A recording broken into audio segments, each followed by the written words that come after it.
نحمدہ ونصلی علی رسولہ الکریم، اما بعد۔ ادارہ رحیمیہ علوم قرآنیہ ٹرسٹ لاہور کی طرف سے تمام اہل اسلام کو عید الفطر کی خوشیاں مبارک ہوں۔ یہ دن ماہ رمضان المبارک کی تکمیل پر ملت اسلامیہ کے لیے خوشی کا اور مسرت کا دن بن کر آتا ہے۔ ماہ رمضان کے مقاصد جو روزے کے حوالے سے ہمارے پیش نظر رہے، اس میں روحانی ترقی کے علاوہ انسان دوستی، غریب پروری اور احساس ہمدردی کے مقاصد کو حاصل کرنا تھا۔ پھر اس ماہ کی تکمیل پر صدقہ فطر کی عبادت بھی اسی غریب پروری کی مظہر ہے۔ اس لحاظ سے جب ہم ماہ رمضان کی تکمیل کرتے ہیں تو یہ در حقیقت ہمارے لیے بہت سی مسرتوں کا مجموعہ بن کر یہ دن آتا ہے۔ اس لحاظ سے یہ ہمارے تقرب الہی کا بھی ایک ذریعہ ہے اور تمدن انسانی کا بھی ایک اہم ذریعہ ہے۔ اس دن کا آغاز اسلامی تاریخ میں اس وقت ہوا جب رسول اللہ صلی اللہ علیہ وسلم کی قیادت میں مسلمانوں نے غزوہ بدر کی شاندار فتح حاصل کی۔ اس کے نتیجے میں جزیرۃ العرب میں مسلمانوں کا سیاسی وجود تمام حلقوں میں تسلیم کیا جانے لگا۔ اس کے بعد یہ دن عید الفطر کا آتا ہے، جس میں مسلمانوں کے بے پایاں احساسات تھے، بہت زیادہ ان کے اندر ایک خوشی کا جذبہ موجزن تھا۔ حقیقت یہ ہے کہ اسلام کی تمام تعلیمات انسانی فطرت کا ایک بہترین مظہر ہے، جہاں اس نے ہمیں اللہ تعالیٰ سے قربت حاصل کرنے کے لیے عبادات کی صورت میں اوقات کا تعین کر کے ہمیں ایک نظام دیا۔ نمازوں کے اوقات ہیں، روزے کے اوقات ہیں۔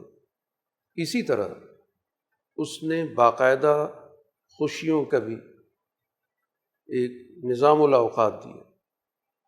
باقاعدہ اہل اسلام کو منع کر دیا گیا کہ عیدین کے دنوں میں وہ کھانے پینے سے اجتناب کسی صورت میں نہ کریں۔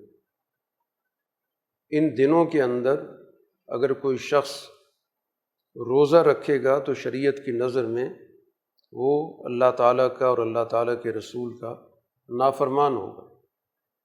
تو گویا دین اسلام نے انسانی خوشیوں کو بھی باقاعدہ نہ صرف محسوس کیا، نہ صرف اجازت دی، بلکہ اس کا باقاعدہ اہتمام کیا۔ اور اسی مقصد کے لیے عید الفطر کی نماز کا ایک باقاعدہ اجتماع ہے۔ اس کے لیے باقاعدہ انسان کی جو فطری ضروریات ہیں، تقاضے ہیں، ان کو پیش نظر رکھا گیا۔ طہارت کا حصول ہے، پاکیزگی کا حصول ہے، اور انسان کے لیے ایک پاکیزہ ماحول میں عبادت کی ادائیگی ہے۔ باہم بڑے اجتماع کے اندر شریک ہو کر افراد کا آپس میں ایک دوسرے سے ملنا جلنا ہے۔ تو اس لحاظ سے یہ بلا کسی تفریق کے تمام مسلمانوں کے درمیان ایک خوشی کا مظہر ہے،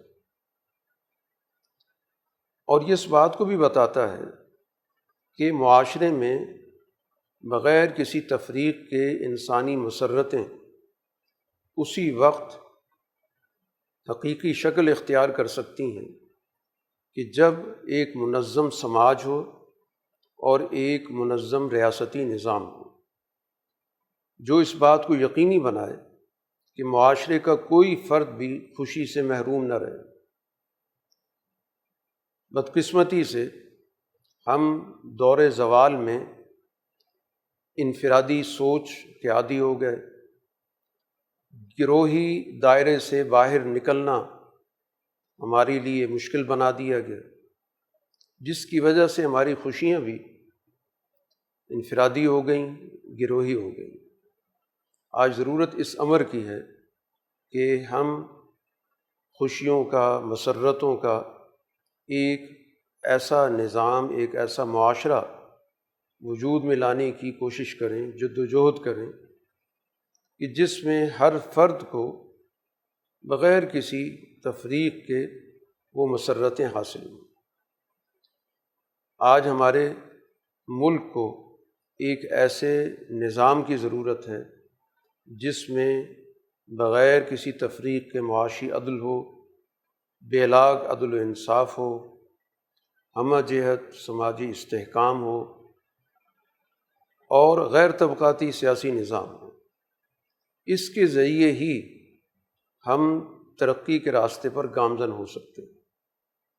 اللہ تعالیٰ سے دعا ہے کہ اللہ تعالیٰ عیدین جیسے مواقع جو امت مسلمہ کو ہر سال 2 مرتبہ حاصل ہوتے ہیں، ان مواقع کو ان کی حقیقی خوشیوں کا پیغام بنائے اور پاکستان سمیت تمام کمزور ممالک کو سامراجی بالادستی سے اور ان کے اعلی کار عناصر کی غلامی سے حفاظت فرمائے اور سوسائٹی کی حقیقی ترقی کا جو دین کا تصور ہے، دین کی تعلیمات ہیں، اس کی اساس پر ہمیں منظم اور سنجیدہ جدوجہد کرنے کی توفیق عطا فرمائے۔